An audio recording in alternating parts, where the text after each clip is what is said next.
Hey everyone, welcome to Two Car Pros. My name is Ryan, and today I'm going to show you exactly how to find an EVAP leak. EVAP leaks are a little tricky to hunt down and find, but with a little bit of automotive know-how and a cheap smoke machine off of Amazon, you too can find your EVAP leak, fix it, and get back on the road. Your EVAP system is designed to contain fumes that come off of gasoline naturally and deal with them in an ecological and safe manner. This system is a sealed system and is controlled with an electric purge canister at the front and rear of the vehicle. It's important that these function. When a malfunction does happen, a pressure sensor sends that info to your ECM and it lights your check engine light, most likely giving you a P0454 code or something along those lines. Luckily, when the pressure is low, that means you have a leak somewhere, and it's really easy to find. I'm going to show you exactly how to do that. Basically, engine vacuum is what draws those EVAP vapors into the canister where they are condensed and dealt with.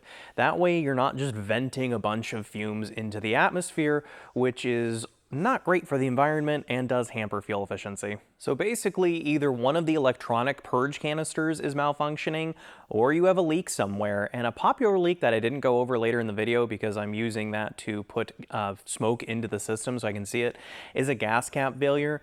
Gas caps are pretty cheap. If you suspect that might be the issue, i.e. you've done all the tests we do in this video and you still can't find a leak, I would go ahead and replace your gas cap and see if that fixes the problem. More likely than not, you have a EVAP leak somewhere where a line has been chewed through by a rodent, maybe some road debris got kicked up and bashed one of the lines off, something like that, or just plain and simple, it got old. The line just crumbled into nothing, or the little O-ring inside isn't happy because it's old and crumbled into nothing and it needs a replacement. But I'm going to show you exactly how to find that, so let's jump into it.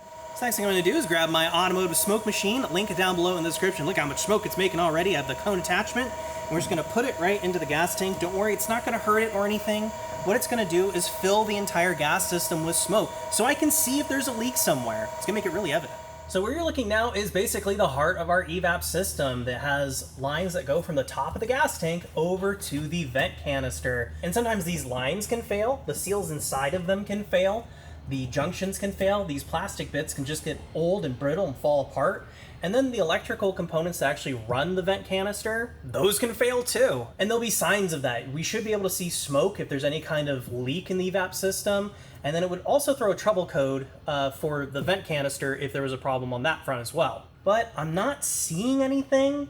Like, the whole system's filled with smoke right now, and I don't see anything, so we know that it is airtight, at least back here. So now I'm gonna head topside. But before we do that, let's follow our EVAP lines all the way to the engine compartment, and they will look like this. They'll be made of plastic, and they'll be bigger than something like a fuel line, which this is a fuel line. You can see it's labeled fuel with this yellow sticky tape. So you'll follow the line like this. They'll often be connectors. Sometimes these can fail too, so you gotta follow these lines all the way to the engine compartment, which is where we're heading now. Now we're topside underneath the hood, and look at that. I see something. Definitely smoke coming out of there, so we know there's a leak. Let's check it out. Oh, it looks like this line just fell off, or somebody took it off and forgot to put it back on. No big. Just put it back on and see if it keeps leaking. Now, a lot of the time, these connectors can get old and just crumble into pieces and fail and they need replacing. Sometimes the O-rings inside of them go bad. Sometimes there's road debris damage, and sometimes a rodent just got to it. So you just have to assess your situation and what's the best fix for you. So this is our vacuum control solenoid. Sometimes it's called a vacuum control switch. And basically what this does is allow vacuum to be drawn from the EVAP system, making it work. This is essentially the power source, you would say, for a EVAP system, because without vacuum, it's never going to work, but it needs a specific amount of vacuum at certain times, and that's what this switch does, turns on and off with pulse width modulation, so it can modulate how much EVAP pressure you have, and if this is malfunctioning, you're going to get a trouble code for it, and it needs a replacement. They can also leak. Admittedly, it's rare, but it does happen, and you'll see that when the system is filled with smoke like it is right now. So that's exactly how to find an EVAP leak in an automotive system. It's actually pretty simple and straightforward when you have that nice cheap smoke machine. Honestly, when I started doing this, smoke machines were not that cheap for an automotive application, and it was kind of inaccessible for the home garage person working on their vehicle, but nowadays those are really cheap, and I definitely recommend having one in your automotive arsenal. So once you've fixed your EVAP leak, I would go ahead and reset the computer's trouble codes using a scanner, and then it's going to take probably something like 50 to 200 miles, a couple of cycles to reset those monitors to ensure that that EVAP leak is nice and fixed. Once you've driven the car probably around 200 miles, and it varies car to car how many times the cycles and monitors reset. I'm sorry that's a little nebulous, but it's the truth.